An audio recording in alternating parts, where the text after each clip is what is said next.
How to attempt maths paper of ICSE class 10th board examination. सबसे पहले जो 15 minute मिलते हैं उसमें आपको पेपर को रीड करना है और वो क्वेश्चन को सिलेक्ट करना है जो आपको अटेम्प्ट करने हैं। जो एमसीक्यू होते हैं उनको हमें सॉल्व करके नहीं दिखाना है, सिर्फ उनका आंसर लिखना है, रफ में कहीं सॉल्व कर लेना है। पेज पे अगर आपको मिल रहा है पेज तो यहाँ पर आपने एमसीक्यू के आंसर लिखे, यहाँ रफ दिखाकर आप सॉल्व कर सकते हैं, ये रिकमेंडेड है। बोर्ड के द्वारा खुद कहा गया है कि अगर आप कोई भी चीज़ सॉल्व कर रहे हैं तो अपना जो रफ वर्क है वो उसी पेज पर दिखाएं। तो कैसे होगा, जैसे कि ये हमारा पेज है, यहाँ पर आप क्वेश्चन नंबर 1 अटेम्प्ट कर रहे हैं। आपको यहाँ पर एक छोटी सी लाइन लिखनी है, यहाँ पर कुछ नहीं लिखना पड़ता, ये चेक करने वाले के लिए, एग्जामिनर के लिए ये पार्ट यहाँ पे आपको डाल देना है रफ। अब आप जो भी सॉल्व कर रहे हैं, आपको कुछ भी मल्टीप्लिकेशन डिवीजन या कोई भी ऐसी कैलकुलेशन करनी है जो आपको दिखाना नहीं है सोल्यूशन में, तो आप यहाँ कर सकते हो, इससे आपको मार्क्स मिलते हैं। एग्जामिनर देख पाता है कि आपने कैसे सॉल्व किया उस चीज़ को। तो रफ वर्क को सेम पेज में करने की कोशिश करिए, साइड से थोड़ा सा एक कॉलम बनाइए और यहाँ रफ वर्क करिए।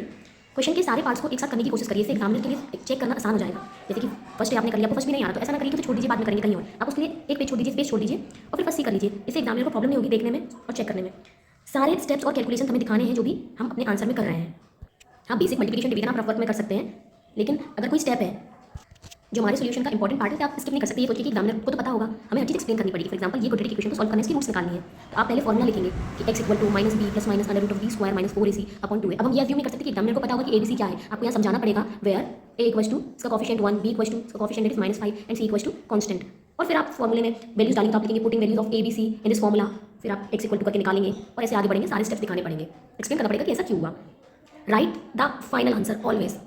फाइनल आंसर लिखने के मार्क्स होते हैं, कई बार आप सॉल्व करते थे और बता देंगे कि आपका आंसर क्या है, तो ये ध्यान रखना है। फॉर एग्जाम्पल इसकी जो रूट है वो आ गई x इक्वल टू सम, इसकी रूट है x इक्वल टू 2 और 3, तो आप लिखेंगे फाइनल आंसर में अपना ऐसा answer x has 2 roots x equal to 2 और x इक्वल टू 3, और ये हमारा फाइनल स्टेटमेंट हो गया। कुछ प्रूफ करना हो तो भी कंक्लूडिंग लाइन देते हैं, आप लिखते हैं फाइनल आंसर में हैंस प्रूव कि ये इक्वल टू ये, तो ये फाइनल आंसर लिखना जरूरी है।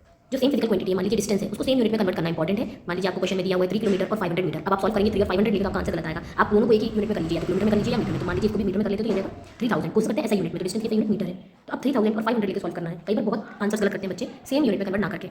अगला है कि आंसर को आपको हमेशा यूनिट्स में लिखना है। फॉर एग्जाम्पल जीएसटी पूछा गया, आपका आंसर 480 आया, आपसे 480 करके छोड़ेंगे, आपके मार्क्स कटेंगे, you have to right ₹480।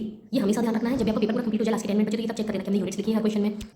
This is most important कि जब भी आप ज्योमेट्रिकल प्रॉपर्टी बेस्ड क्वेश्चन करिए, जैसे सिमिलरिटी प्रूव करनी है, कॉन्ग्रुएंसी प्रूव करनी है, कोई भी और चीज सर्किट के थ्योरम्स वगैरह है, तो हमें याद रखना है कि कोई भी चीज हम कोई भी स्टेप आगे बढ़ा रहे हैं तो हमें प्रॉपर रीजन देना है कि ऐसा क्यों हुआ। फॉर एग्जाम्पल ये हमारा दो ट्रायंगल है, ट्रायंगल एडी और ट्रायंगल एबीसी, इसमें हमें प्रूव करना है कि ये दोनों सिमिलर है। तो सबसे पहले हमने लिखा angle BAC equal to angle DAE, क्यों? बिकॉज दे आर कॉमन, ये रीजन हो गया कि ये कॉमन है। फिर हमने लिखा angle ADE that is this equal to angle ABC, ऐसा क्यों? क्योंकि ये करस्पॉन्डिंग एंगल्स है, तो हम यहाँ लिखेंगे रीजन करस्पॉन्डिंग एंगल्स। तो कोई भी स्टेप हम आगे बढ़ा रहे हैं तो हमें रीजन लिखना है साथ में कि ऐसा क्यों हुआ। अगला है कि जब भी हमें स्क्वायर रूट निकालना है या नॉन स्टैंडर्ड ट्रिग्नोमेट्रिक एंगल्स निकालने हैं तो मैथमेटिकल टेबल यूज करिए, आपको प्रोवाइडर से मांगे वो आपको देंगे। जैसे फॉर एग्जाम्पल √57 निकालना है तो ये हम नहीं निकाल सकते, बहुत टाइम जाएगा, तो इसलिए टेबल यूज करिए, एक बार में आंसर आ जाएगा।